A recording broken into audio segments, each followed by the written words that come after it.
What's up, beautiful people, to another episode of the Jones Family Channel. It's me, Ricky Jones Jr., and as you can see, I am not by myself. However, this family doesn't need much of an introduction because if you see my videos, you've seen their videos. They've been on the channel numerous times. I've been on their channel as well. However, if I was to do an introduction, there are a few phrases that I'm going to just, use that the people may most likely know, right? One of them is, let's put rands in black hands. Rands in black hands. You know what I'm saying? Another one, let's do something revolutionary or radical. Let's eat, drink, and be merry. You know what I'm saying? Loud, laugh loud. And then, if there's one that we all know, if there's an intro of intros, when you see the videos, you already know when you hear bam, bam, just like that. It is. It's bam, bam, bam. You gotta have a three. Ooh. It's the trinity of bam. Ooh, there's a rhythm to it and a reason at the same time. The brother's deep, y'all. The brother's deep, but without further ado, I'm excited to introduce Dr. Asai and none other than Miss Adrian to today's conversation. Man, right? thank you so much for having us, brother. Yes. We're happy to be here. No, I appreciate y'all. I appreciate y'all for being here. I thank you for taking the time out, and we're gonna have a good time. Now, you started off before we start rolling by saying what we're gonna talk about, and so that already puts a fun twist on what this conversation gonna be about. But nonetheless, like I said as well, coming up, I've been doing my research, and so I've been able to dive into you all's world. I'm gonna just say 4 years back, right? Wow. And just to bring it back to where we are today. Now, first off, you all talked about why you moved here, right? Because we're Americans that have made the move to South Africa. You all did a 3-part series on why you made the move. Now, if you could think back to that, right? If you could think back to when you were making the claims, stating the facts, and stating the reasons why you made the move. Out of the reasons why then, can you think of a reason now that still holds true to why you are living here, why you are still here, and why you even encourage people to move to South Africa? I don't remember those videos. I know it's been so long. Yeah, y'all was out here making it clear. I know we spent some time thinking about like the economic situation Economics, in the States. Yeah. Right. No, it's okay. It's been a while. It's okay. Being in the majority was one. Correct. Yeah, being in the That's majority. true. That's true. And I think that is still holds true as one of the key benefits for being in South Africa, being in Johannesburg in particular. Yes. It is being in the majority, having those type of experiences where you are, where you become, where your race doesn't matter. Okay. Right. Okay. Yeah. And I remember a video that you did saying that even being here, you don't feel black. Like I did, yeah. And so even to give or highlight that moment, what was the reasoning behind that video and the feeling that led you to do that video? Well, that's interesting because that was my first #1 hit. Yes, sir. Yes, sir. Oh, yeah. That one did numbers. In the middle of the night. In the middle of the night. So, man, it was so I was crazy. asleep. The story behind that video, we were just, so I don't know. I was just sitting there. I saw a video of Ashley in Africa. Shout out to Ashley in Africa. Shout out to Ashley. And I saw a video of Julian Albino. Shout out to Julian. Okay. So, they had made a video with a similar title, like 2 separate videos, I should say. But as I was thinking about it, I thought about Richard Pryor. So, if anybody knows the story of Richard Pryor goes to, he's a world famous comedian, right? He was just the predecessor of using the N-word. Like, N-word this, N-word that, in his comedy. He said he went to Africa and he looked around and he said, he saw black people, but he didn't see any N-words. And so that was so in 2009, we went to Tanzania. Okay. And I realized, I looked around and I said, don't nobody care that I'm N-word. Okay. Yeah. They don't know the difference at this point. They don't know. So, but coming to South Africa, I think that's what it is. It's like, so you have this, what is defined by sociologists as out-group homogeneity. When you're in the United States, another black person does something, right? You are now like socially responsible. Yes. You watch the news and you turn on the TV. Representation of all. You're a representation of all, right? So you turn on the news, a black man robs a bank, you're like, oh God, here it is again. Yeah. You know, Yeah. right? So what I meant by not feeling black is that we don't have here, when you're in the majority, if a black man robs a bank, he is not responsible for all of black people in South Africa, or he doesn't have to, or the rest of black South Africans don't have to carry the weight of that individual black person. So that's what I meant. So when we're here, it is like, we're conscious of race. We know we see multicolors or whatever have you. Yeah. We know that South Africa has a vicious history of racial apartheid.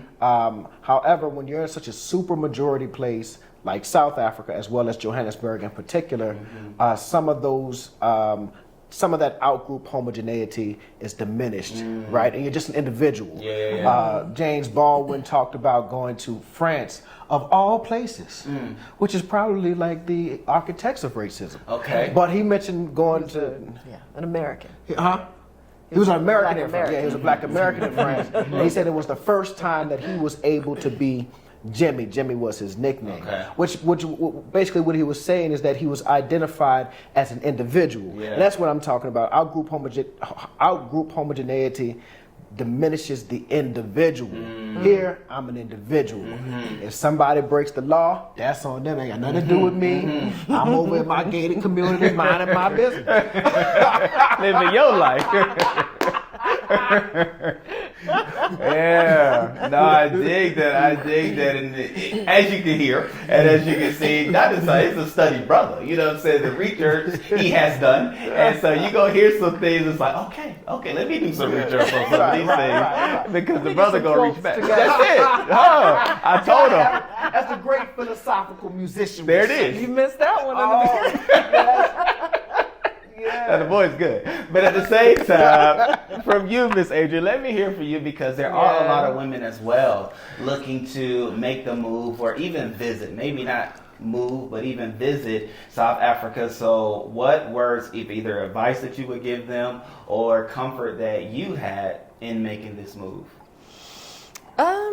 So I guess I can speak to mothers. Yes. And I didn't know that when we decided we wanted to move here. Okay. But now that I've had experience with schools, with teachers and administrators and my children in school, I'm really happy with the students in these schools. I'm happy with the type of manners and respect and kindness that people treat each other with within the school systems, and the quality of the education they're receiving. Right. So I think for those who are considering and have children, and that's one of the most important things. When you're moving anywhere, the first thing you're thinking about is the impact on your children. Correct. So we're able to have them in beautiful spaces because of where we live now on the estate. They have, friends all over the estate. The schools are wonderful. So as a mother, it's been great. Yes. So I would say if your hesitation has to do with schools or the safety of your children, the experience of your children, let that go to the side, because it would be wonderful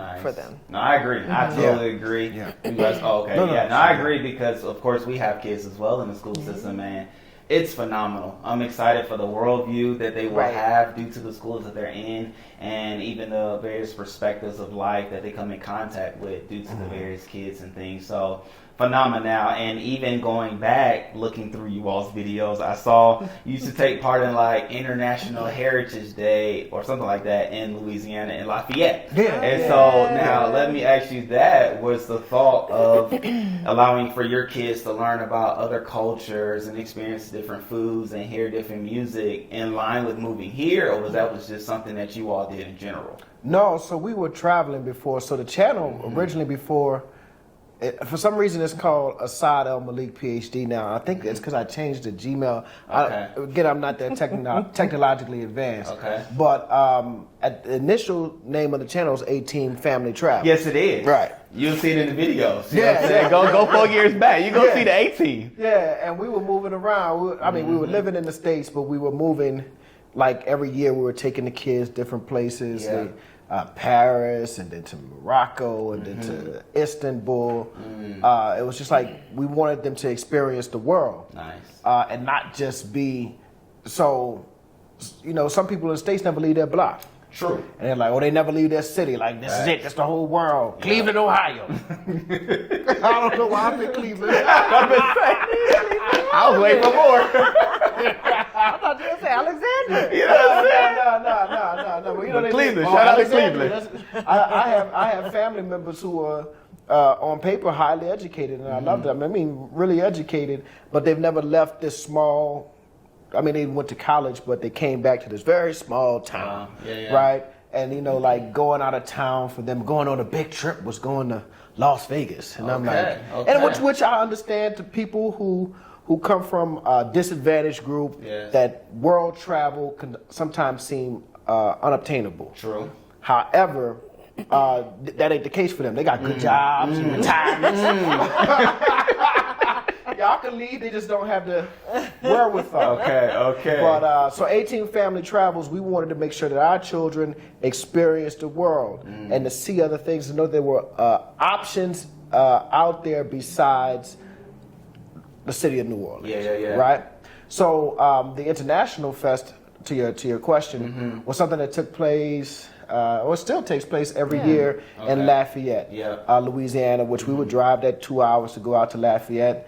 And they always had good food, good music. You get to try different stuff. A lot of the cultural activities in our home city was just our own cultural activities, which is great, and unique, or whatever have you. But you're not going to find a lot of diversity in that experience. So that's why we'll go to Lafayette, and that's why we were taking them on these different trips. Yeah. And so, out of the different places, where are the different places you all have been? A lot. I know you, right, and even the kids having that experience. And so, when they heard from you all that South Africa is where we're going to move to, what was their initial thought, right? Because they've been around, they've seen different things and experienced different cultures and things, but we're going to South Africa? Like, was that a thought, or what was... The first visit, it was actually their idea, because we were going to go to Brazil. it? You remember we did a whole video on that. I don't know if the video is still up. But it was like we gave them an option to go to Brazil or to go to visit.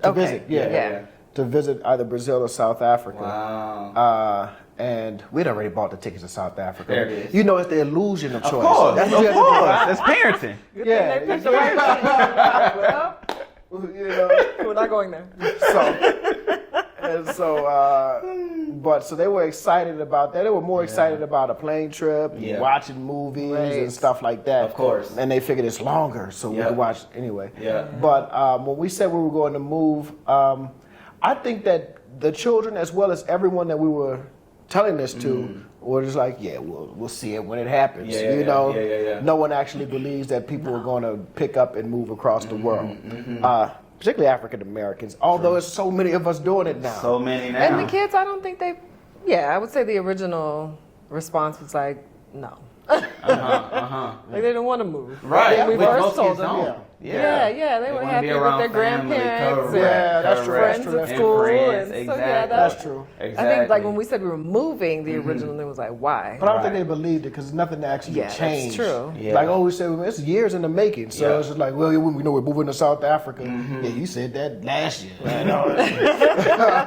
I think they were hoping it would pass. Right. It's a phase. Right. But no, this one came true. Now I've got to meet new people and new environments and new things. Which even with that, now that you all are here, people watch your videos. I'm being one of those people who watch the videos but then reached out to you once we made it out here and say, hey, can we meet up? I see what you all are doing. I appreciate you all. Whoop-de-whoop conversation, and we meet up. So how often does that happen? Let me first start off with that one. How often does that happen? All the time. I try my best to keep up with like the emails when people send them to me. And they say they're coming in town and can we they'll reach out, hey Doc, we just landed. I always try. Yes. That doesn't always work. Yes. Try to hook up with them. Right. I know that a lot of people when they're visiting South Africa, most have this kind of intent in the back of their mind, like, is this all that they're saying it is on YouTube? And if it is, I might think about moving here. So I know they want to kind of pick my brain or whatever have you, or pick Adrian's brain. So it happens often. I think Friday we're meeting up with somebody. There it is. Yeah, I mean it's at least now. Yeah. That's cool, you know. I love that. But that's the dynamic, right? Yeah, The side is the one that's reaching out, talking, communicating, and all that. I'm on the side like, well, what's going on? You know what I'm saying? I sent you an email today. It was a Muslim brother too. Yeah, we were supposed to meet at the masjid on Friday. Okay. Oh, that's cool. Yeah. So it's on the regular, and what I've seen now is that people that I've talked to, some of them actually have moved here. Yeah. Wow. I mean, Indeed. you guys moved, but there's other people that we have spoken to about South Africa who've actually moved. And in fact, I got a frat brother, who will be here in I guess about 30 days now. Okay. He came on to visit. He and his wife. Okay. He had reached out. I didn't He's my frat brother, but I didn't know him. Right? Yes. Okay. So he reached out. Brought his wife on a trip. And they went home, sold their house. Oh. Yeah. Just like that. And Bam. 3 of them. Just like that. Can't forget all 3. Yeah. Bam, Just like that. They're moving. So I think that like the work that you're doing, the work that YouTubers are doing is really so impactful because it is an alternative to mainstream media that presents a very skewed, negative perception of Africa in general, South Africa, and for a very particular and vicious reason. I believe personally, like the media perception of South Africa by Western media is fueled by this resentment that Africans took over the white apartheid South Africa. This was their Western bastion. South Africa. Western South Africa. Okay. This was their bastion in Africa. And then democracy comes and black folks. So everything that you see in mainstream media about South Africa is negative. And especially since they're suing a certain country. It's about to get worse. Gotcha. So we're going to have to keep doing our part. We're going to have to keep playing our part to show the truth and the real. And even back to what I was saying before, that was one of the things that you spoke about in the move, how it's a part of this black movement and how social media is playing a pivotal role in showing the truth of what's really here in countries like South Africa, Ghana, and the other ones that people are moving to, going to, and visiting on the continent. Right. Speaking of visiting and traveling, Miss Adrian has had the opportunity to visit other countries as well on the continent for various reasons. Let me ask this. Outside of South Africa, if you could choose one, what would be your another favorite country on the continent that you visited? I would say I had a great time in Tanzania. I really did. But that's partially because of the people I met there who made the time great. Of course. And they've since moved, so I don't know if going back now would be the same. Gotcha. I think one country that's really special, I was only there very quickly, but it's Senegal. Okay. I just think that Senegal is like culturally it's very beautiful. The food is good. It's like a coastal country, so they have great seafood. It has like that very. I've been to a lot of like Muslim countries or majority Muslim countries in Africa, and they have a certain like just very peaceful flow and feel to the countries. And it's really not like I love when I see the communal prayer just in the streets. Like people stopping what they're doing and they'll just line up in the streets and pray and then be done and go about their day. You know, but they're also just like it's also very peaceful how in African countries, you know, like Muslims and Christians or non-Muslims live very peacefully together. They intermarry. It's not the big fight that you see like in a lot of Western media. You know, it's very so I don't know, I thought Senegal was very special in that way.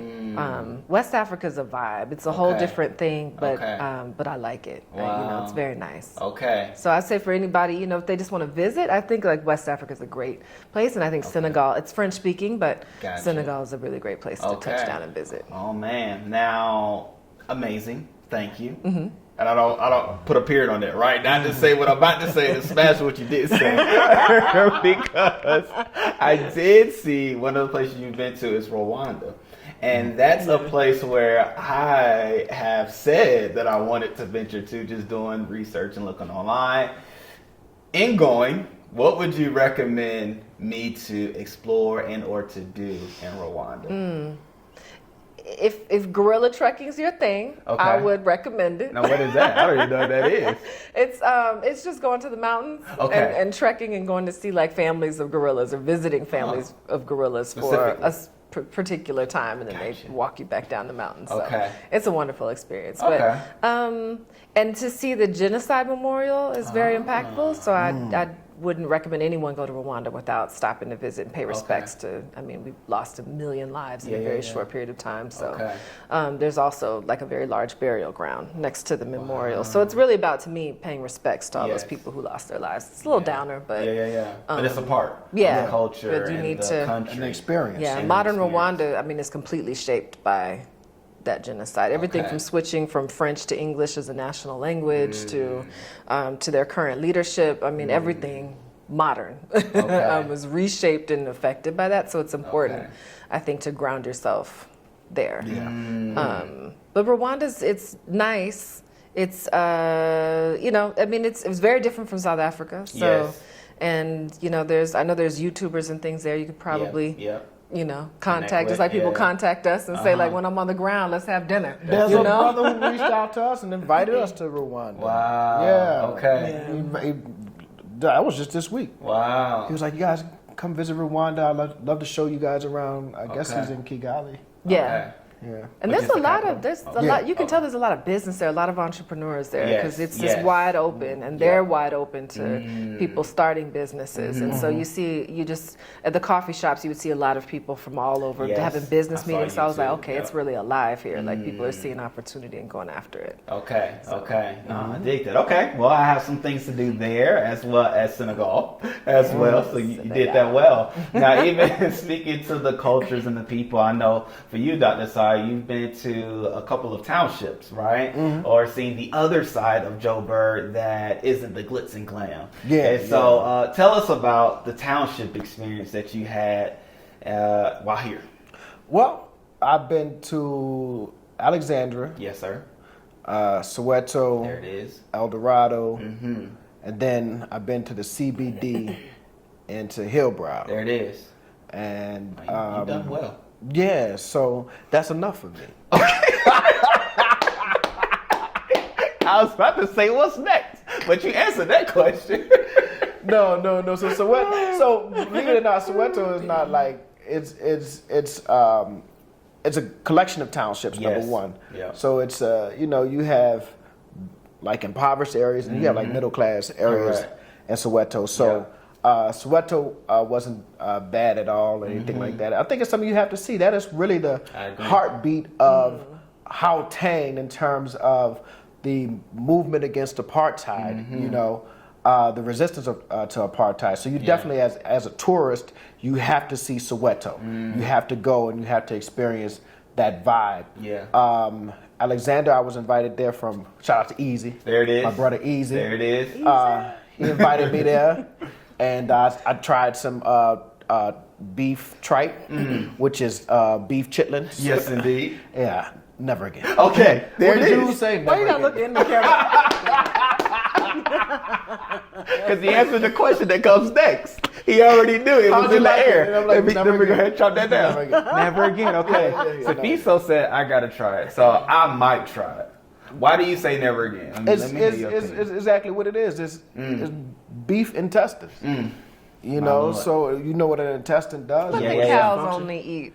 Don't matter. How bad can the intestine? You ever stepped into a cow patch and be like, man, that's all right. Hello. Tripe. Hello, you just seasoned it at the end of the day. No, I'm good. Okay. El Dorado wasn't that bad. That's supposed to be like the colored township. Gotcha. So here in Johannesburg. It's in Josie. Okay. Yeah. It's near Soweto, in fact. Gotcha. So it wasn't that bad. But the place that was like, so all of those places are just like, to me, like Alexander, Soweto, and El Dorado just felt like hoods. Gotcha. In the U.S. Okay. I didn't feel in danger or anything like that. It was just like, are we moving around? Yep. I'm a city person, so I know how to navigate. Exactly. Like a hood experience. Yep. But it was Hillbrow that took it to a new level. Oh. You were shook. I ain't gonna say I was shook. Because he still got to live here. That's it. It is. You know what I'm saying? You can be shook if you're going back, but he's still here, so he can't be shook.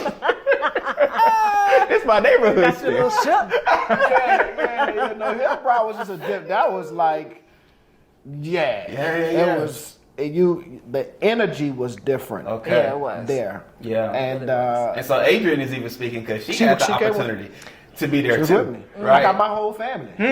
It's me and my children in the car. Yes. Riding the Hillbrow. And I'll tell you the story. So I had to go. I wasn't going to Hillbrow on some I want to experience Hillbrow. That's it. I had no idea where I was going. There it is. So I needed a property manager for a property that I own in an area town called Malvern. And I'm on the phone with this guy, even in the U.S.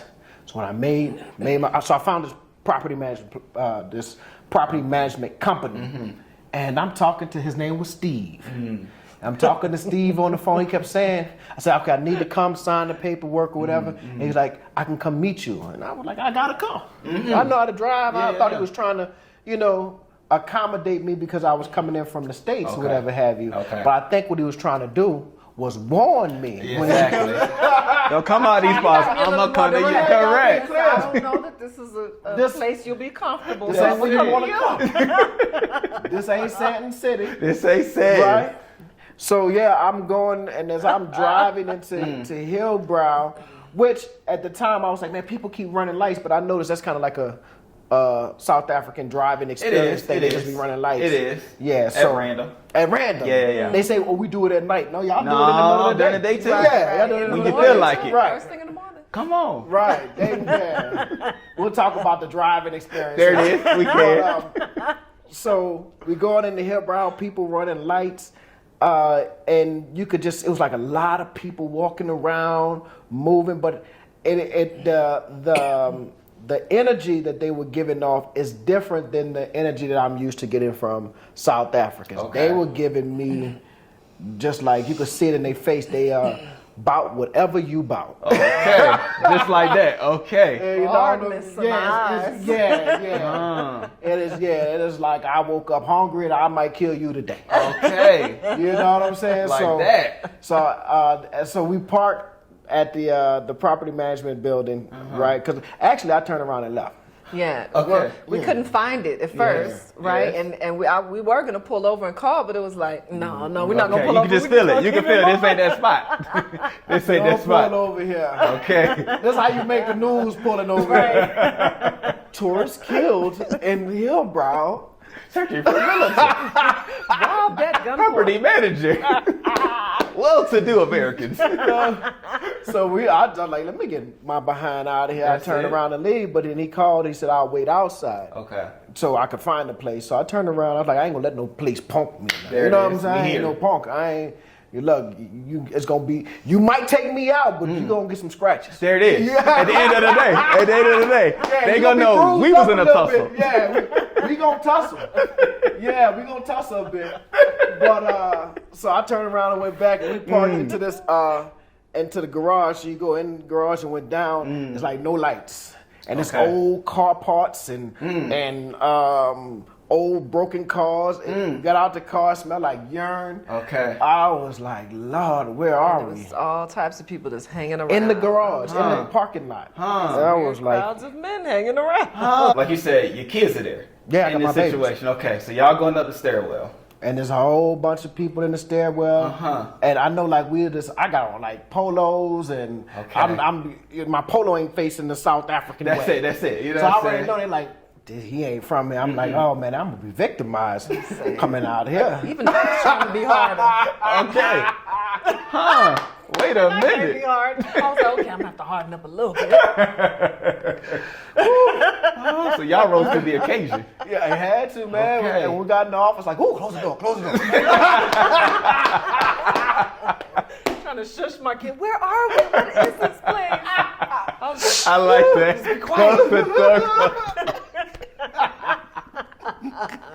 That's good. That's good. Yeah, the kids were like, where is this place? Why are we here? Correct. Because they were asleep in the car the whole time until we parked. And it was like, wake up, we got to go. And they were like, oh my God. Correct. They Where seen all of this. Correct. Why did they do this to me? So that's Hillbrow. Hillbrow in a nutshell. Okay. Yeah, so okay. I think we didn't go to any like bad areas in Cape Town. We went to Bo Cap, which is a Muslim area, which was beautiful. Okay. But like I said, like I think if someone comes to Joburg and their only experience Soweto, they've done themselves a disservice. Soweto is important to experience, but there's so much more. And I don't want to just single out Soweto. If you just, most tourists are not coming to go to Alexandria or El Dorado. That or is whatever. true. Everyone knows Soweto. We saw Serafina. Okay. You know. Okay. So which is what? What's Serafina? 35. He's 35.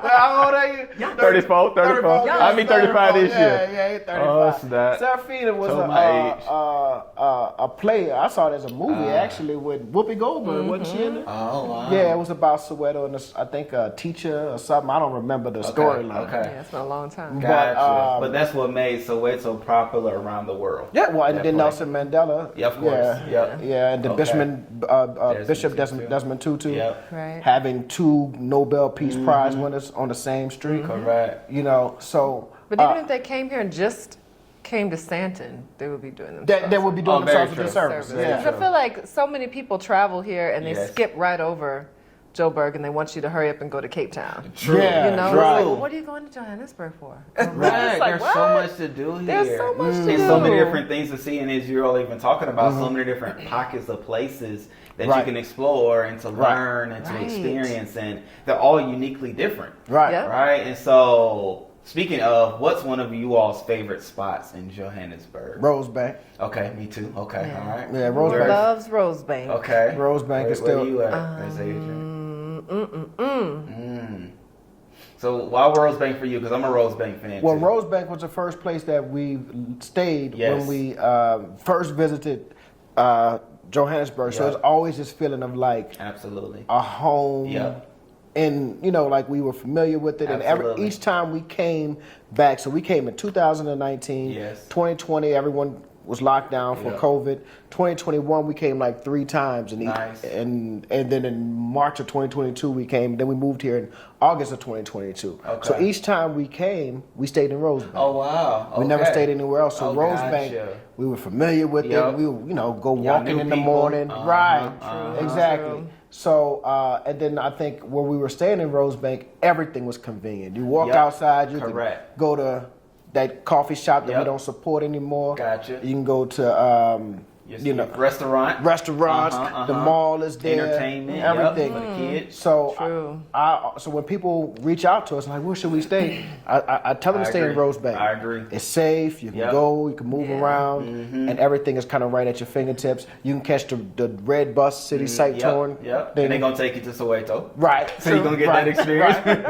But find somebody else that you can connect with, if possible, if you're here long enough, that you can see the other different townships and other areas as well. Right. But that's true. So my close second, because I do love Rosebank too, but it's Lone Hill, Little Lone Hill in Santa, a little suburb. That's unique. It's a homeless. Everybody speak for yourself. He been burnt by Lone Hill. Which, if you see the videos, you know why. No, because when we were coming as tourists, Rosebank was it. But when we first moved here, we moved to Lone Hill. Yes. And it became like my little place. Like I could walk to the little Lone Hill shopping center. Everybody in the stores knew me, breakfast. It's your place. You know everybody, so it makes it feel homely. So, and community like. So I love Lone Hill. I got a little love for Lone Hill. I do. I think there's. I mean, it's nothing that nobody out of town need to come go. Right. You don't need to go see. Right. It's something to drive through. Right. You drive through. Right. But you asked me for me. There's, I think because we lived there for a few months or whatever have you, there was something about Lone Hill. But I think my close second is now Kailami, Midrand, waterfall area. Yes, yeah, I love waterfall. I love being able to, like, I'm at the Mall of Africa in 5 minutes. I'm at Waterfall Corner in 5 minutes. Yes. You know, it's not as convenient to get to places like Rosebank because now that's a 20 to 30 minute drive. But I'm right by the highway. Boom, I can jump on and get there. So, I definitely like the Waterfall Midrand area. No, I dig that. Yeah, I'm a Rosebank fan as well. I definitely love Rosebank, and even as you talk about your trip back in 2019, I saw where you all came, and you had an interesting flight plan, which, I mean, it was fun. You stopped in New York, went to your favorite restaurant. Oh, we did. You know, P.O. That's it. As you would say it. Yeah. That's How you say it? No, P.O. Oh, P.O. Okay. P.O. Put him up. We had to do a lot of editing right there. There was a lot of editing. If you know, you know. But yes, and then in New York, on the way over, I think you all were going to stop in Kenya. You all were stopped because you didn't have your son's birth certificate, which was an interesting scenario, right? Yeah. And so even now, being here, being a parent, and other parents that's visiting and moving and things like that, like, what advice would you give them as they're traveling with their kids so they don't end up in a situation where the airlines are saying one thing there, but on paper or online it's saying, no, you don't need birth certificates and things. But after that whole experience, what would you share? For that experience, you just can't plan for somebody just being flat out wrong. Yeah. They were just wrong. Yeah. They were just absolutely wrong. They didn't know the laws or how to apply them to American citizens or whatever have you. That was They were operating on old information. Old information, right. It's never updated. Yeah. So, and they tried their best to rectify it, but it did still a trip from Kenya, a trip to Kenya from us. Right. Because we were supposed to go to Kenya for a couple days. planning on spending like at least a night or so in Nairobi. And then fly into South Africa. Right. But I would say if you're coming to South Africa, I mean, coming to South Africa with a parent, you know, if your child has a passport, you have a passport, it's no big old deal. Yes. I mean, you're just coming in. That's true. So, there's no real, like, things that you need to be wary about. Would you recommend parents to travel with their birth certificate? I know for us, when the kids came, we were moving, so of course we came with the birth certificates and things like that. But even having a photo, you all were able to show the people, and then we're good to go. So I guess little things like that. It doesn't hurt to be prepared. Like over prepared. Yeah. You could probably, I don't know about traveling with originals. I mean, you might be able to get like a notarized copy and just have it in your back pocket just in case. Yeah. But that's the only time that's ever happened. That's never happened before. That's never happened to us. Everywhere else. All these other countries, and then many times here. And it only happened that one time when we were coming. So I just think, again, Kenya Airlines, not to, bash them or whatever have you. I just think they were operating, like you say, off of old information, outdated information. And we just have to be impacted by that. But you handled it well, though. You know what I'm saying? The camera was on you when it looked like the news hit and the realization of what was gonna took place. Like you did well. You did well in the moment. But you were actually a lot calmer. Okay. I was just sitting in the corner crying, like I can't believe we're not going. I don't know why I was calm at that time. I don't know why. I don't know why either. It worked out. I don't know. Maybe God was like, if you cut up in the TSA, you will go to jail. You go to federal lockup. Oh snap! Hello. And that's the thing you got to consider. You got to consider that's different. In the local too, I'm like, if I'd have been in New Orleans, I probably would have cut up. Oh snap! But I don't know. I don't want to go to jail all the time. That's it. That's a whole different hood. Whole different people. And that's it. And New York has its own piece. But even back to South Africa, right? Being that you've been here now, 2 years or no, about a year and a half. Some change. About a year and a half. Gotcha. Okay. Well, in March it'll be. Well, no, you came in August 2022. We came in August, so we visited in March 2022. Gotcha. Right. And then we went home and sold the house, applied for our visas and all that good stuff. Yeah. And it took us from March to August to actually get here. Gotcha. Okay, so like you said, going on 2 years come August, but a year and a half from now, and even meeting the different people that you've met. You shouted out Lucky, and even being along with you in various scenarios, I've met other South Africans that you've met here. So how has it been meeting people, getting to know people, experiencing people while here in South Africa? It's easy. Everybody speaks English. Easy. Yeah, so that makes a good start. Yeah, so that's part of the ease of moving to South Africa is that there isn't a language barrier, at least for us. So interesting, you brought up Safiso earlier. You know, you and I and Safiso went out the other night. Yes. And you know, he was telling me that English is obviously not his first language, right? And that he still sometimes has to translate what we're saying in his head, and you know, then respond in English. So we look at it like, oh, everybody speaks English, and communication is fine. But you know, English is not everybody's first language. Correct. Yeah. Most people's South Africa is not their first language. Right. Yeah. But with that being said, you know, meeting people is just easy because there's no language barrier. Also, there is a cultural difference, but not a cultural barrier, which is two very different things. That's nice. South Africans are extremely familiar with American culture and African American culture, African American music, African American movies and TV shows, particularly South Africans of a certain age, like the 35 and up crowd or whatever have you. Kick me out. Well, Anybody cleaning up? No, I keep it there. I keep it there. It's all good. It's all good. I'll be 35 in a couple months. Okay. Just put this out a month now. Put it out for a month now. You right in there. But yeah, so you know, like we grew up watching the Cosby Show. They grew up watching the Cosby Show, and they know about that type of stuff. So, so yeah, we met some, and that's the beauty of South Africa. Like South Africa's greatest natural resource is not diamonds or whatever they find in the ground. It is the people of South Africa. 100% agree. You know, very warm, very welcoming.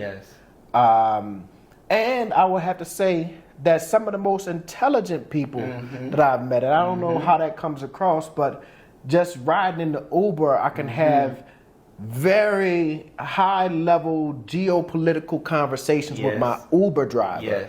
Right? My Uber drivers back in the States, you get in their car, smell like weed. You know what I'm saying? Or the last person that was in there, they could care less what it looked like. But we did have an interesting conversation. This is a whole sidebar, but do you remember when we were taking the Uber to the airport, getting ready to come over here for whatever reason it was, and we got in the car with this young black dude.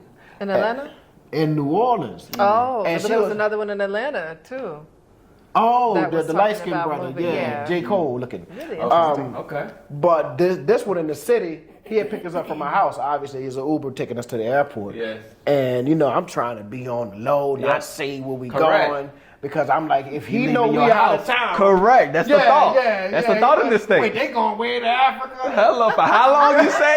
How long is that flight? All I need is one day. Mess around and come home and everything empty. But somehow it slipped. That we were. There's always one. I was thinking it. Oh yeah, we're going to. No. You got to pre-talk. You always got to pre-talk. On the way, get to the Uber. Hey man, don't say nothing. Don't say that. We just going to the airport. But when we said that, that tells you that you cannot stereotype people. This brother lit up. Man, I wanted to go to Africa. I've been watching this guy JT. He's over in. He was starting Burkina Faso, but he even knew that he had went to Kenya or whatever have you. So he was like, man, I really want to go. And it's just like, man, you know, a brother that you least expect. You know, everything like aesthetically that you would say is, you know, the hood or whatever have you. You know, the goals, you know. But this brother was like a Pan-African. You know? I don't know if he was a Pan, he was just interested in coming. He wanted to come, he wanted to invest, he wanted to see. So as I sat back and like he's dropping me off at the airport, the reality that you can actually get on a plane and go there sunk in for him. That it's like, oh, it's a possibility. I'm dropping two black people off, both from the city, you know, who probably have a lot of things in common. And we're on our way. You know, so. But back to the people here in South Africa. No, these are just wonderful people. I really enjoy meeting and talking with them. you know, and then they make it easy because as soon as they hear the accent, they you're American. Correct. Yeah, I can hear you talk. Yep. We were out at a restaurant eating, and the brothers, I could just listen to you talk all day. Correct. And I'm like, man, you can't tell another No. man that. And look him in the face while you say it. Wait a minute. Oh no. I hear what you're saying, but I'm watching what you're saying. Right. Yeah, that's what I said. Right. Since we're here. Adrian, you can take it away. No, I get it. But it's cool because I've read across some people here where I've thought the same thing and I've said it, right? And Chrystle will be like, man, you can't say that. That's weird. Like, looking at him weird. You can't say that. I'm like, oh, okay. So now I'm working. I ain't mean it like that because I'm here with mine. But at the same time, like, it's that dialect. So, you know what I'm saying? I can get it from their perspective, but it's all about presentation. It's all about delivering presentation. Yeah, I don't know how you can say that. In our cultural context, with our level, like our masculinity, just the culture of our the masculinity in our culture, I should say. I don't know how you could tell another man, you sound good, or I love you for hours. I don't know how you could say it. Say with my eyes closed, I could just keep la la talking. He said, keep talking. No, I love it. Now, you even talked about being out, right? Being out to eat, which, you know, I know y'all have been to various restaurants. Get it? I can't believe I missed this. My other favorite, Four Ways Farmers Market. Okay. That ain't a place. That's that's my favorite place. That's your hangout spot. Yeah, that's it. So that's over La Parada. I'm surprised. Facts. Okay. Yeah, we go to La Parada for convenience because it's up the street, and you just like, she's been on 3 meetings. I've been on 3 meetings. Let's go out and relax for 20 minutes, 30 minutes, whatever have you. But Four Ways Farmers Market that's your spot. That's the spot. Okay. Yeah. Okay. I'm gonna have to experience the adult side. I've experienced the family kid side. That's my favorite side. I actually enjoy the family kid side more. I think I would without the kids because they were like ready to go. Daddy, I'm ready. The playground is boring. What are we doing? Yeah, my kids are always ready to go too. Like, the chickens. Oh my gosh, I don't like the chickens. Just be here. Let's just be here. Like, be in the moment. Be on this hill. Enjoy the music. But no, it's just it wasn't it. But on the adult side or either side, depending who you there with, could be a great experience. It is a great experience. I got you. And then you never know what you're going to hear. I don't know if you know that song. I think it's a Commodore song. Okay. Marvin, hey, what you doing now? You don't know that? I don't know that one. It seemed like yesterday when we were working. The people know the song. Hello. But they play that there? Man, we out there, so like, we Black Americans. Yes. And y'all don't know the song, right? True. I knew it. Oh, well, you knew it then. All right. She just didn't want to sing it. Right. And she looked like she didn't know it. So this is like a old song about, so he's talking to Marvin Gaye, he's talking to Jackie Wilson. The song is actually about him like paying homage to these people, asking them what they're doing. These people had passed on. They did. Okay. So, but it's an old song. We out at Four Ways Farmers Market. And this young dude, he had to be in his 20s. He's on the acoustic side singing.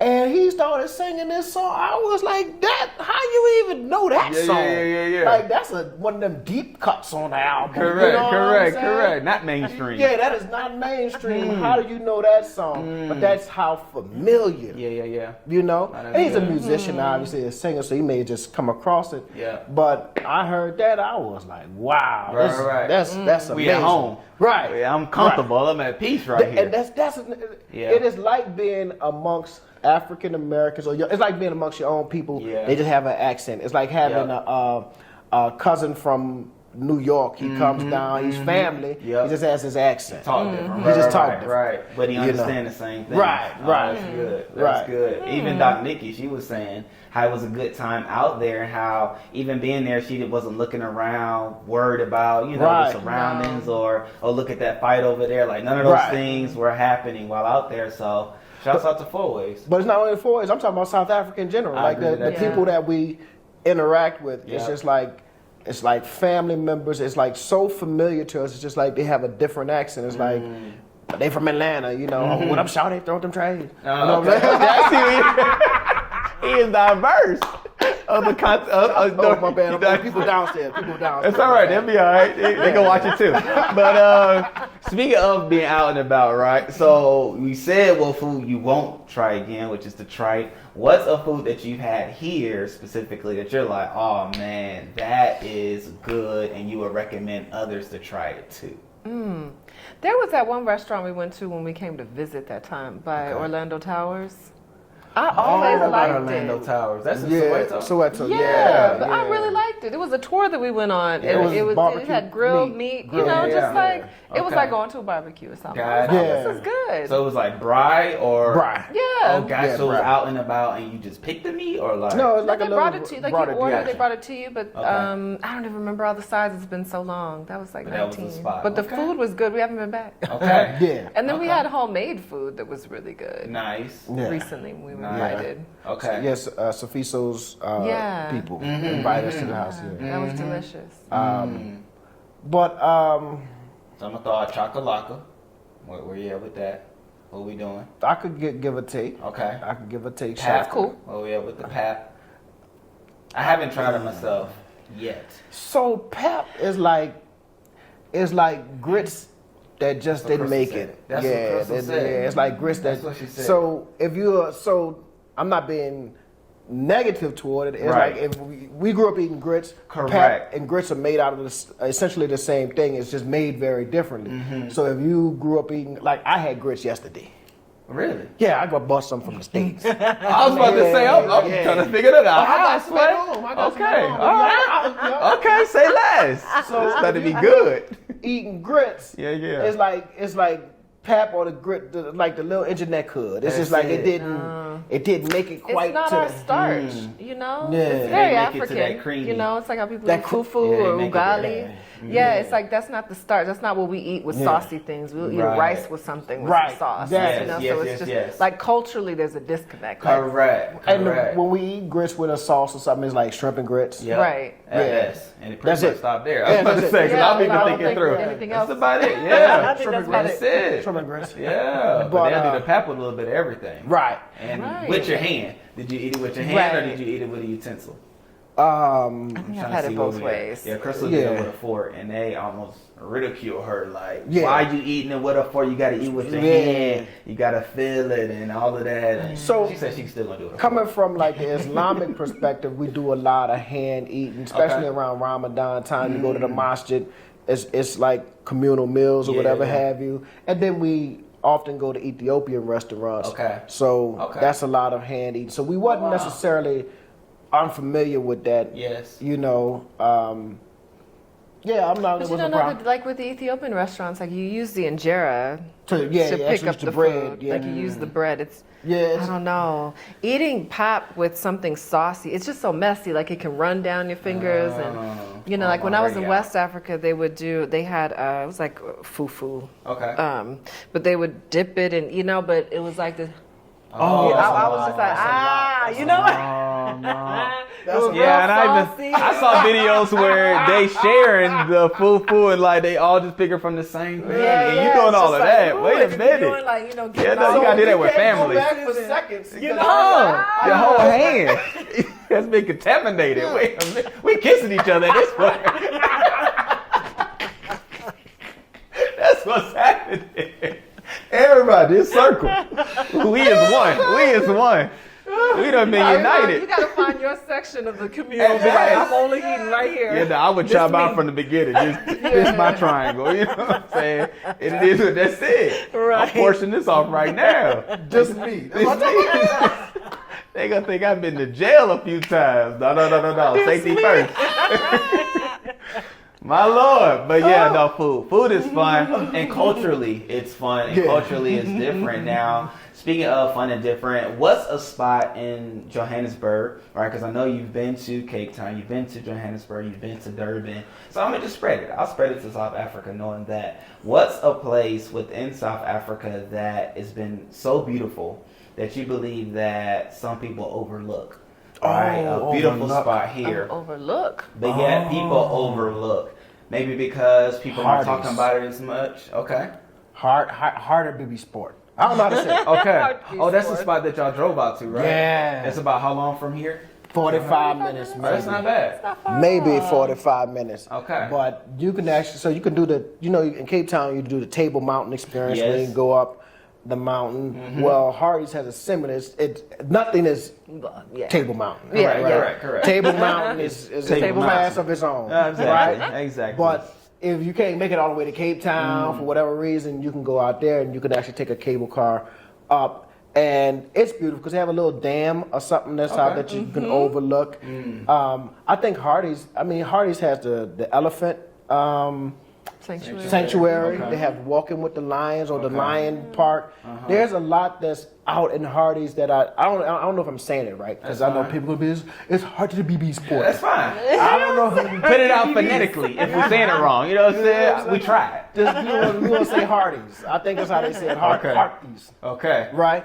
So there's a lot of little stuff taking place in this little town that you can do. I think that's often overlooked because it's not necessarily Joburg, but it's right there, you know. Yeah. And you can have a good time. And it's a lot of family fun. Okay. So you can take your children out there. You can go through the Lion Park, go through the take the cable car to the restaurant. But they even have like a flea market out there where you can walk around and buy different handmade stuff, you know.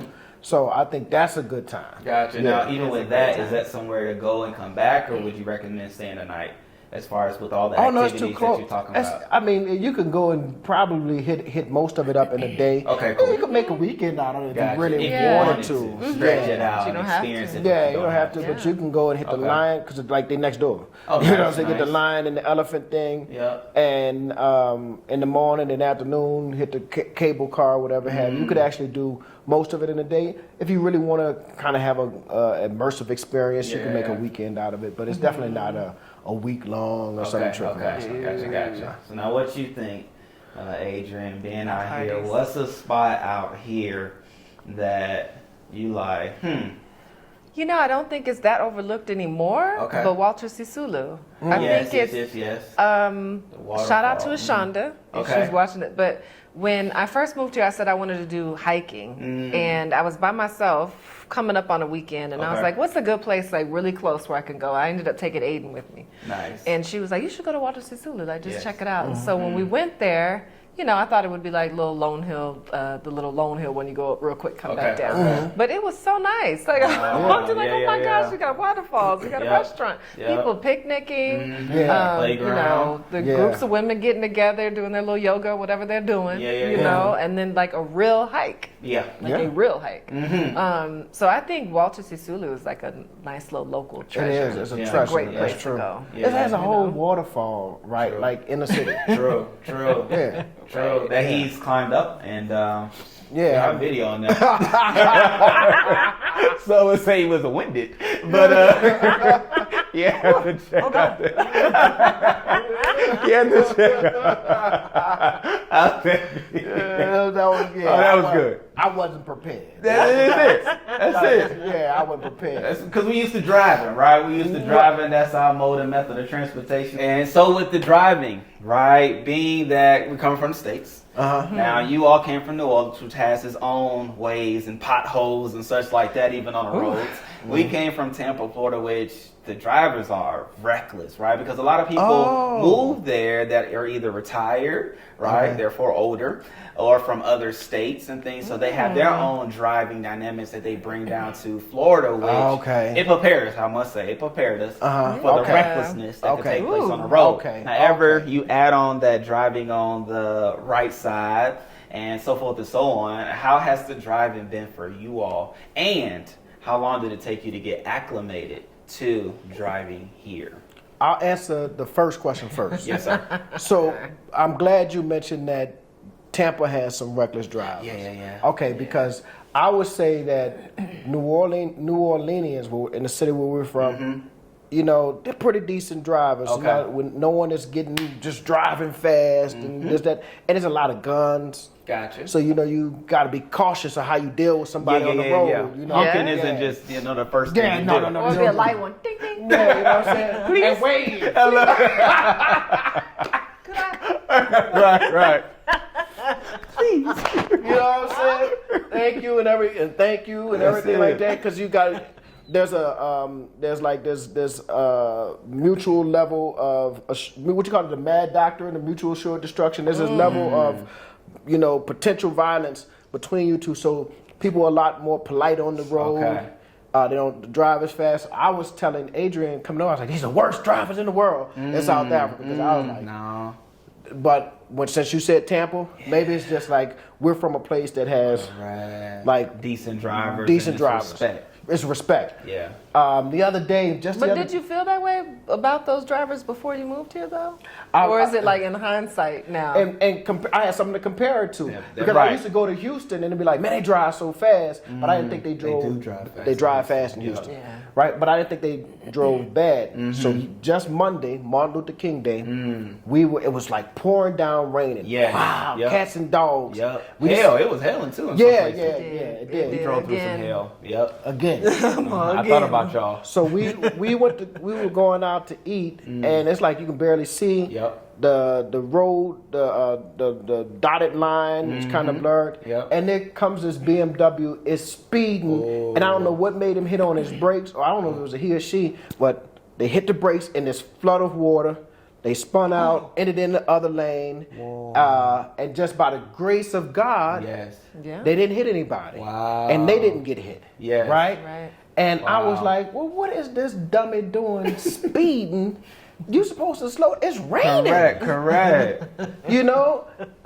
So I think like maybe it's a driving culture. So I'm glad you mentioned Tampa having some reckless drivers because I think I was going in on something. These are the worst drivers in the world. No. So it's some competition out there. Yeah. Okay, so you've had some reckless moments out here. Yeah. And you didn't even talk about the taxi. You just been talking about the drivers themselves. I used to blame it on the taxi. Like, the taxis drive bad, but then I realized that everybody drive bad. Okay.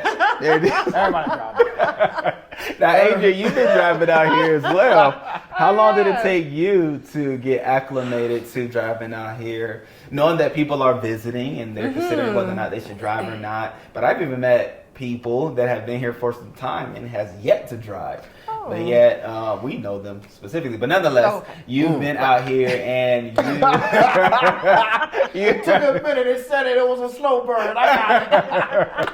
Well, she said it. She said it in the interview. I was talking about John Rickey. She said it in the interview. Okay. I thought you were talking about Chrystle. No. We driving. We's driving. Oh, okay. We got kids, so you're gonna have to do some things. I'm gonna have to do some things. All right. But so no, you've been out here and have driven.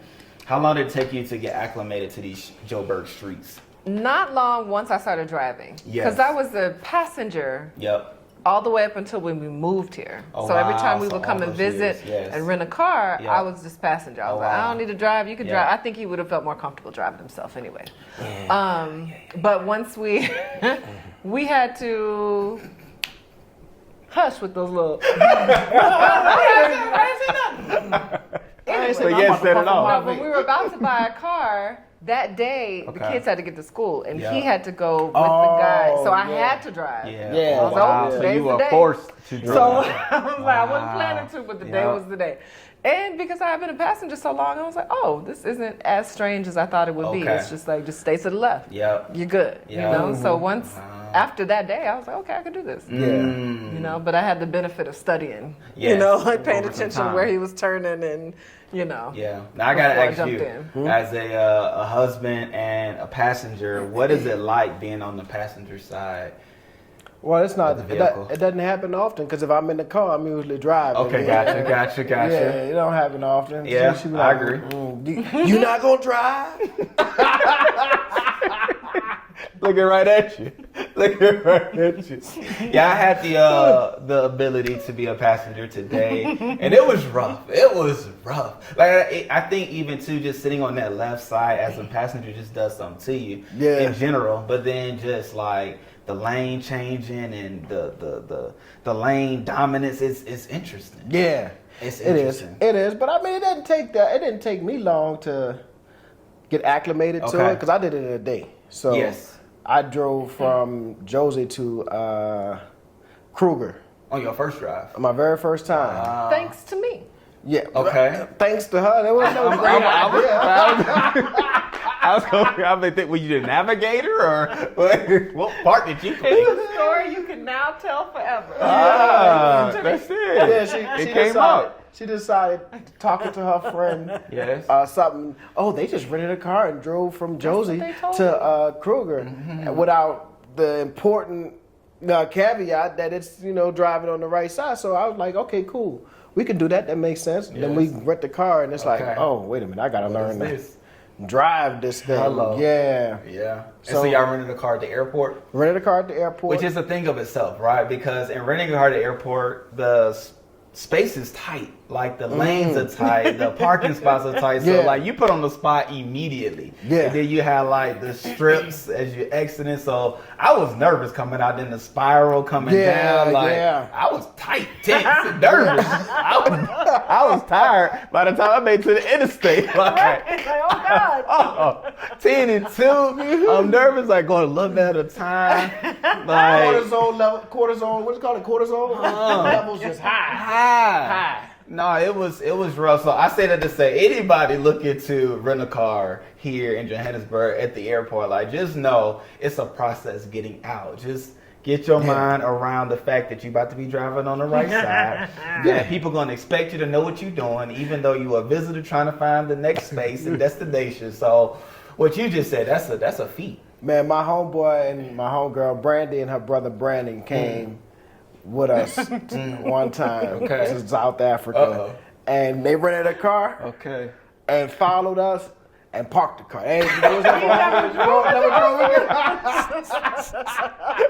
He started paying the driver. He paid the driver to drive the car. He rented. Yeah, it was like that for him. Yeah, He's from New Orleans. He's from New Orleans. Gotcha. He didn't make it. He didn't make it. Her brother rented a car. And he parked the car and paid somebody to drive the car. He drive him around. My Lord, it took him down like that. That's it. It'd be like that. But, it's fun. It's fun at the same time. And to your point, you had to do it. You were forced to do it, and you made it happen. And all that to say, it can happen. If you have to do it, you can do it, and you'll be good. You'll make it to your destination, right? Yeah. And so that's the thing. But even back how you were driving through the storm and experienced hell now. Have you all experienced hell before in the States? I heard of it. I don't think I'd experienced it. No. But y'all had a up close and personal experience with hell, thanks to videos, but even through conversation. And not only did it work to your car, but just in general. Did it work to the house? Matter of fact, as we were on our way over here, a guy was coming to fix the skylight or to look at the skylight. Oh, wow. Like the second time. Again. It's like, what else you looking at? It's cracked. It needs to be replaced. He might need some glass. You know what I'm saying? Bring glass with you next time. Or glue or something, whatever you need. That's it. To fix this. You don't need to look at it no more. Correct. Which that's a whole nother dynamic, right? Yeah. Because of course we're in an apartment, but things break and things like that. So you call the maintenance people and they come to look. And it's like, I told you what the problem was. You should already have in mind the tools necessary. You're supposed to bring everything. It's elite. It's elite. It's bring a plunger or something, a mop or something. You come with nothing to come look. Let me look. And then you come look. It is elite. And you look around. Correct. Well, I'm glad we can confirm what's going on. And then you go, I'm going to go bring some people. Okay, you come back. And then you bring somebody else to look. Or you don't have no tools. Then you go, like, what? And so that's a whole interesting moment in itself. So some maintenance men, y'all could have a phenomenal job out here. Like, there's an opportunity for that. Right. So I think, like, and we were talking about this when we were talking about the guy coming back for the second time to look. It's like, one thing, America is a business. Yes, right? That is true. So business efficiency is top priority. Top priority, exactly. Yeah. So it's just, this is a different culture as it relates to that. If there's some major differences, you're going to find it in the way that business is done. Yes. Right? No, that's true. It's always no stress. When we had the hailstorm, so I compared the hailstorm to we lived in New Orleans. New Orleans floods all the time. We lost all kind of cars because of flooding, right? The insurance company, when they know the storm is coming, they already got their adjusters waiting. They will call up adjusters from different states and say, y'all need to converge on to New Orleans because there's going to be a whole bunch of cars that are going to get flooded. They will come. They would look. I had an assurance adjuster. My car got flooded, right? Or it was sitting on the street when the flood water rose. Gotcha. He came and he touched the floor of the car. He said, "It's total." And he said, because if I don't total it now, you'll be, see, this is business efficiency. If I don't total it now, you'll be calling us back in the next 3 months, in the next 4 months, because this is going wrong. Might as well total it out, write your check, get you off my back. He didn't say it like that, but that's essentially what he meant. Correct. So, like, the efficiency of the way things are done. So that's how the insurance adjusters worked with floods in the States. With the hailstorm, right? So my car was parked outside. Chunks of ice falling from the sky, like boom. That was a violent. It was. I've never seen anything like that. I think I have seen hail, but little tiny, cute little pieces. Correct. This was like you could have injured somebody. They were outside, got hit wrong. They might have. So the car is damaged. I call my insurance company. I called them. I want to put in a claim, right? And then I don't hear back from them for like a week later. That would never happen in the States. It wouldn't fly. No. So a week later, now I got to call them back. So this is a problem now. So finally, they give me a date to go and actually get the car like looked at by the adjuster. So this is now a 2-week process. So it's like that just didn't make sense to me. Correct, because you're still with the car. Right, I'm still with the car with all of this damage on it. It's windshield cracked. This is cracked. It has all of these dents and stuff in the car. I'm like, this, I don't know if it would have been in the shop already in the States, but you would have had looked at. Somebody would have had an understanding of what's going on and what's next. Right, in 2 weeks you have to put your car in the shop. Yes. When I went to the guy, to the adjuster, he told me late January, February, and this was December? Yeah, early December, if not late November. Late November, early December. And I was astounded. I was like, what you mean? This is a big old city. You mean to tell me y'all only got one auto repair that I can send my car to? You can send me anywhere. I'll drive. No. Send to Pretoria? Yeah. Make this make sense. Please. Months? That is a difference.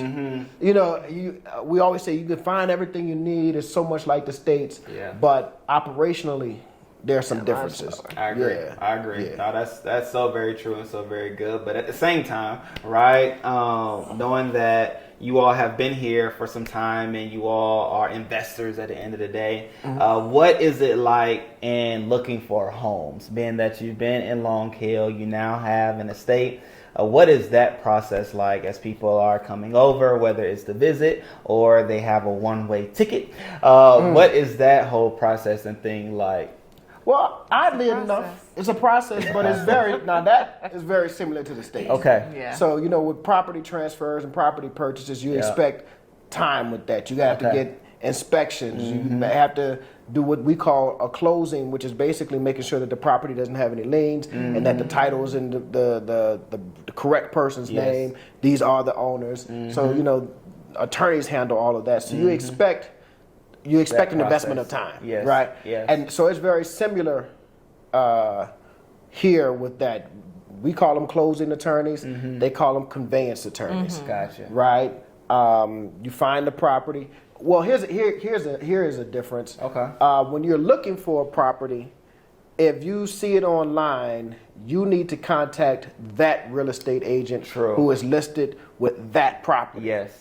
In the States, you see a property, you call your own. Your real estate agent is able to show you any property available. MLS, right? They got secret codes and all kind of stuff to get you in the door. Yep. Right? So your real estate agent is able to so you can see multiple properties with one person. Yes. Here you have to see multiple properties with multiple people. Correct. You know, and there's not that like same urgency, I don't think, to get you to see that home right away. We can call them in the States. Yeah. Oh, you want to come see? Okay, they'll let you I see can it make it that up day. You know, sometimes if it has the lock, they'll just give you the thing. Correct. They Let have you in. done it. Hello.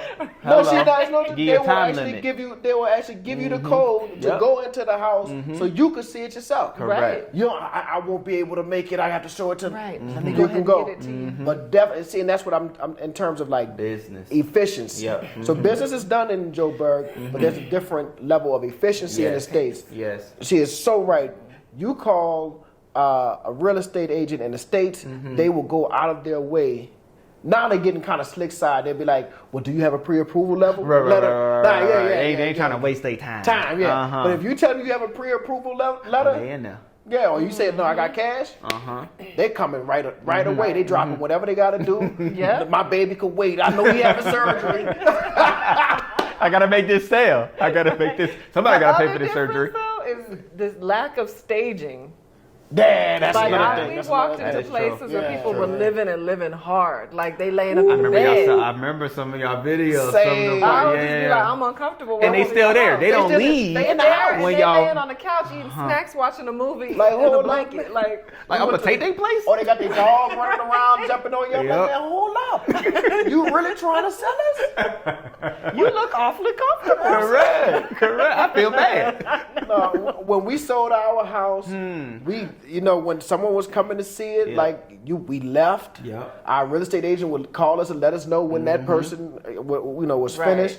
We had to keep the house keep it clean. immaculate. Correct. Right. Whole time. Because I you agree. want them to be able to come in there and kind of see, it's clean, it's Yep. whatever, it's well Right. kept, Yep. or whatever have See you. themselves in it. And in Right. fact, we even painted because the colors that we we did had before were colors that we liked, Correct. but Yeah. they said, no, you want more neutral colors Yeah, so that exactly. people can come in and kind of see themselves and how they can do this, that, and the third in the place. So we did all of that. So the house was staged perfectly. I'm Yes. telling you, don't eat, don't Right. do this, don't touch that. Not right there. Right.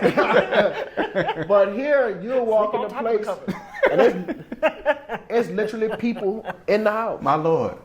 And That is strange. We went to one It is. apartment in Impulsive that you were talking about. Like people was really laying in we were about to buy we're looking at apartments to buy. Yes, yes. And The one like, you didn't go in? The one you were like, I'm straight. Wow. when I walked in the door, I said, "This is not it." You knew from there. he was like, I'm straight. I'll be outside. Entry. How you gonna leave me?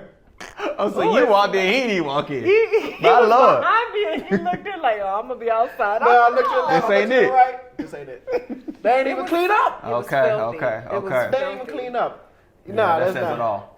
So that's like the difference, but the difference, actual yeah. process of buying is very similar. Gotcha, You know, gotcha. once you find a property, you send your.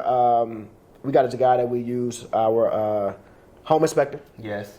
to kind of give us, Breakdown. the breakdown of what's going on with the property. Yeah. And then it's in the hands of the attorneys at that point. So Gotcha. Yeah. No, I dig that. Yeah. And so, hey, there it is. However, we couldn't end this conversation without talking about the work that you are doing at VITS, right? And even just speaking to the university itself. Like, give, if you could, shine light to the level of scholarship that is able to be gained here, and what is the school like, what is the campus like, what are the students like, just to even give perspective to Americans that may be watching, or people around the world that may be looking and watching and have thought that, opportunity isn't here, but even shine light on what school life is like as you know it. Yeah, so it's strange that we don't know about, as Americans, we don't know about like VITS or University of Cape Town or Stellenbosch. Yeah. Maybe the white people know. Okay. But we don't. No. At all. But so if you take out your Ivy Leagues, your Harvards, your Yales, your Browns, is Princeton Ivy League? Yeah. I think so. MIT. Yeah. All right. You take those out. Just those are like global universities. And as you and my wife pointed out before, a lot of those are foreign students coming there too. So those universities are just unmatched. UK, you got your Oxford and your Cambridge or whatever.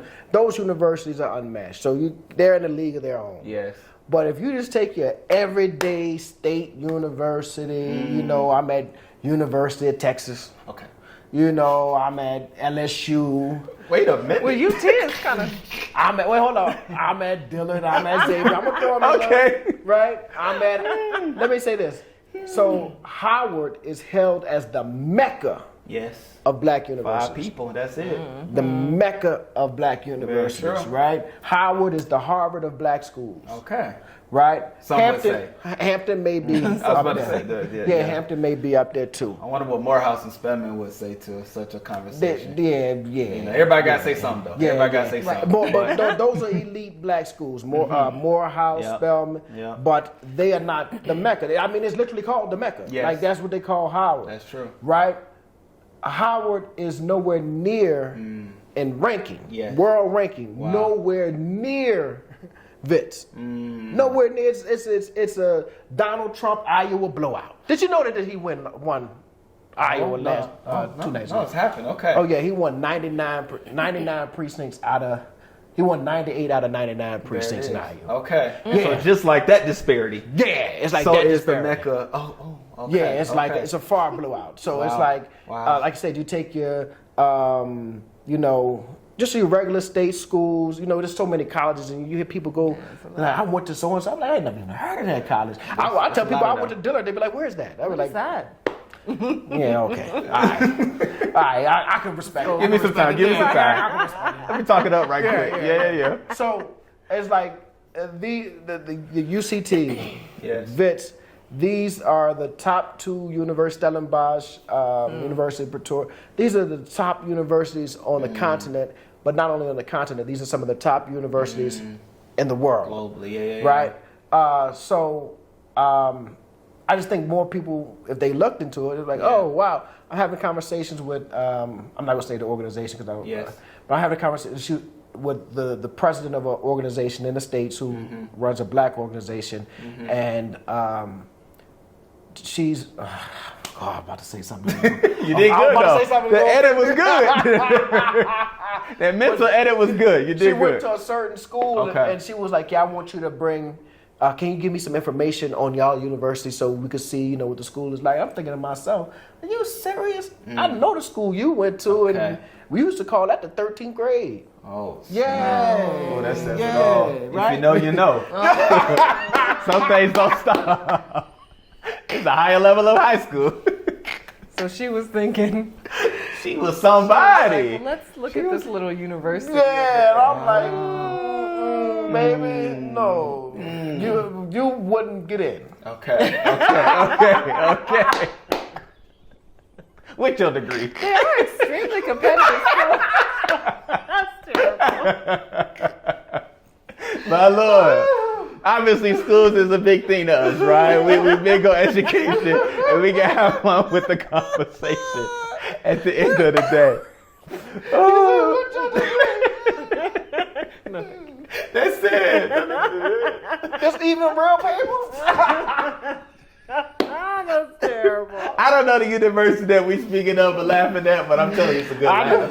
It's a good laugh. My Lord. Well. But yeah, it's one of the, so the work that we're doing at the center, we're excited about it. It's, right now we are working with, to bring HBCU students, social work students, to Wits for a 2-week summer program. Nice. We are working with the National Association of Black Journalists to do something very similar. Nice. Just a lot of programs that we have. We've got a Black History program coming up in February, where we'll have speakers virtually. Then we're also going to have an in-person event. Nice. And that's kind of the projects that I'm working on. Yes. But the center is, we just received a grant for, it slipped my mind. But just that new. It's just that new. Yeah, it's just that new. But we got some money, and we will be hiring some postdocs, but continental African postdocs. Nice. We have the. Was it a Sister Cities thing? We have the Sister Cities International, working with Sister Cities International to connect American cities with African cities, because on paper there's a connection there. Joburg is a sister city with New York, but it's on paper. We want to kind of shore up those relations to make sure we have true information, skill exchange, and stuff like that. So, and as we talk about smart cities that are coming aboard, Yes. and on the continent is the place where you can create, because there's many opportunities to create a city. I mean, we laugh at Akon, I'm building a city, but if there's any place in the world, any continent in the world where you can actually start a city, is the continent of Africa, That is true. right? That's true. And now with the concept of smart cities, these kind of technology integrated into the very fabric of a city, you can actually create that on the continent from scratch, as opposed to taking a city that already exists and try to modify it. Yeah. You know, and those type of problems that you may run into that. Yes. But so yeah, that's it. That's it. Nice. And if you want to be a part, you can give to. Oh, you can donate. School. Yep. So I'm we'll gonna put send links them the below. link. I'm gonna send them the link. It'll be in the description. Yeah, It'll be in the description. You can see the link. You know what I'm saying? And don't it come goes to direct. me. There it is. Don't come to me. He says that. It don't come to me. 50 rand. That's it. You know, 5 rand, 50 rand. F it, man. Let's not even discuss it, man. OMG. Y'all know that's that drink. But anyway. If you didn't know. You know what I'm saying? But yeah, you can give to be a part of what is taking place. Please do. And it helps, and it matters, right? It does. And so even like you said, the summer, now is it the state summer or South Africa summer? Wow, that great people are question. So coming? it's July. Okay. So it is state summer. Okay. So they're out of school in the States. Yes. You know, this would be something that they can get 3 credit hours, also volunteer service hours to participate. Nice. And then we said it's not going to be all work, no play. Yes. So besides doing the coursework during the day and the volunteer service, we're going to connect it with NGOs.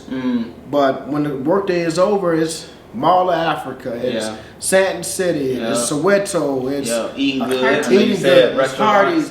We're taking them out because the idea is this. Okay, so we started with social work and we moved on to journalism. Yes. And at some point we're going to do nursing. Nursing may be a tad bit more difficult because of the nature of nursing. Correct. And getting people in the hospitals, whatever have you. Yeah. But South African nurses are being poached by places like Germany and Canada.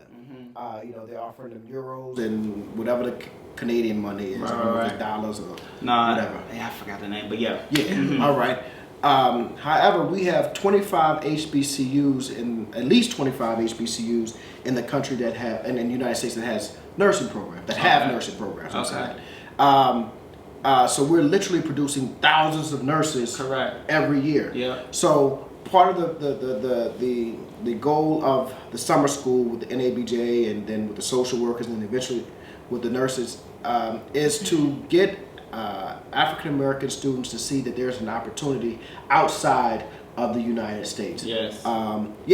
Here in Joburg, here in South Africa, but also once someone has experienced another part of the world, the world then becomes their oyster. They can open up to see so many other places. And you know, for Black folk, we think, you know, I graduate. If I want to get a good job and change my life, I gotta move to Atlanta. Right? Especially with us. Right. Atlanta is the Black Mecca. Yes, it is. And if you don't want to do Atlanta, yes, Texas, Houston, Dallas are the alternatives. Now North Carolina, like Charlotte, is kind of picking up. That's true. But in reality, we saw Minister Society, Kane, and what's her name? What was her name in Minister Society? Jada Pickett. Okay.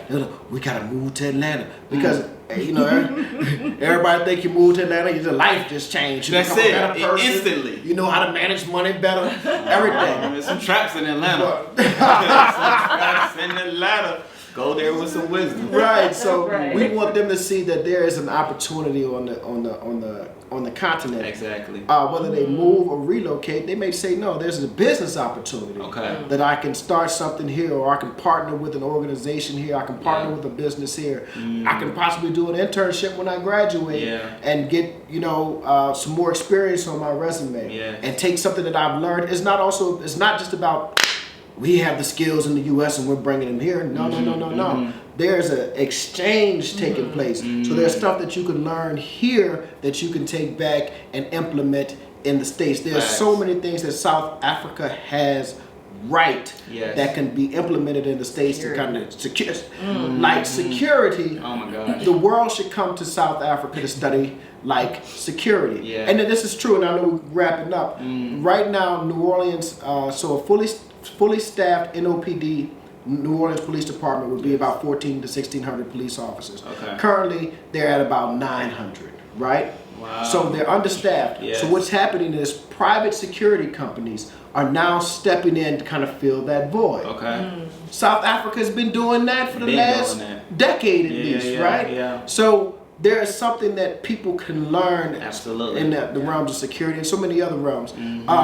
Technology and integrating technology into your living environment. Exactly.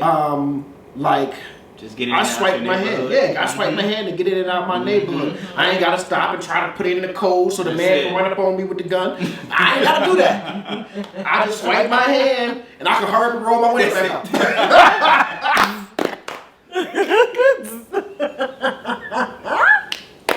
When you know, you know. Yeah, so there's a lot of stuff. So yeah, man. But anyway, brother, man, thank you for having us, man. Yeah, no worries. Ask you this. So is it only students that could be a part of that summer program, or because somebody maybe listening or watching is like, you know, I want to be a part of, I want to experience, or I want to see, or is it specifically to the university, specifically to students? Unfortunately, these two programs, the NABJ program and the social work program, are for students. Yes. Right, we're a university having relations with universities. Yes. You know, and so hot steamy relations. I dig that. My Lord. Had to be confused with anything else. Hello. And so if a student goes to a school that you all haven't reached out to, like, are they able reach out to me? Reach out to you, and we will put your information in the description, and so we can make that connection there. You can bloom and blossom and all those things. Okay, that'll be fun. Yeah, that'd be great, man. That'd be fun. And I think the requirements for the social work is that you are at Historically Black College University, HBCU, a 3.0. That you currently have a passport, complete the application process, and there's an essay associated with the application process. And then if you meet those requirements, you'll be part of this. So 20 students is what we're doing. Okay. This is our first go at this, so we're doing 20 students. So hopefully you'll be part of the 20. If not, you'll be waitlisted. Okay. And then for those on the wait list, there'll be an invitation sent for the following year if you are still a student, still meet those other qualifications. Right, talented 20. Talented 20. No pressure. Yeah. No pressure, man. I look forward to even seeing who the 20 gonna be. Stepping on campus here on the continent and here in the country of South Africa. And more to come. I'm sure as the relationships start to grow and the partnership starts to flourish, I know it's going to be a great work and beneficial to the people that do make it over. So thank you, Dr. Assad. Thank you, Miss Adrian, for this opportunity. I laughed well today. You know what I'm saying? Like, that's what you can expect from Dr. Assad and Adrian. And make sure y'all go to their channel if you haven't already done so. I don't know what you're waiting on. Go check them out. You're going to laugh. It's going to be a good time. And I let me say this. I watch and listen to Dr. Assad, but I watch Adrian, right? Because I watch her. Every time she laugh, I know, okay, I should be laughing. Like, she gonna get in some laughs. And I may not even know what we laughing at, but I'm laughing watching her laugh. Because she always laughing. And so it's always a good time watching the two of them do what they do. And so I will put a link down below for their YouTube channel. Follow their adventures, their expeditions, and their conversations, right? Because it is live and it is funny and you won't regret it. So with that being said, we thank you all. We appreciate you all. And we will see you on the next video. Peace.